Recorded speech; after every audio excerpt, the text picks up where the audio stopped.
Mutton சாப்பிட்ற எல்லாரோட favourite dish எதுன்னு கேட்டிங்கன்னா ஆட்டுக்கால் பாயா தான் சொல்லுவாங்க. அதுக்கு டஃப் கொடுக்குற மாதிரி வெஜிடேரியன்ஸும் சாப்பிட்ற மாதிரி சூப்பரான காலிஃப்ளவர் பாயா எப்படி செய்யறதுன்னு பார்க்கலாம். முதல்ல ஒரு மிக்சி ஜாரில் 1/4 மூடி தேங்காய், கைப்பிடி அளவு ஊற வச்ச முந்திரி, காய்ச்சி அரை வச்ச பால் சேர்த்து நல்லா ஃபைனாக அரைச்சி தனியாக வச்சிருங்க. அடுத்து சட்டியில் எண்ணெய் சேர்த்து நல்லா சூடானதும் 1 ஸ்பூன் சோம்பு கூடவே கொஞ்சம் ஹோல் ஸ்பைசஸ் சேர்த்து நல்லா பொரிய விடுங்க.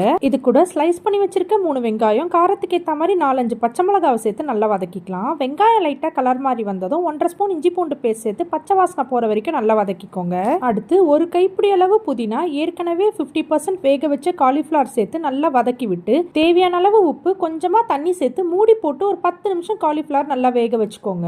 காலிஃப்ளவர் நல்லா வெந்ததும் நம்ம அரைச்சு வச்சிருக்க தேங்காய் முந்திரி பேஸ்ட் சேர்த்து நல்லா கலந்து விட்டு ஒரு 5 நிமிஷம் நல்லா கொதிக்க வைங்க.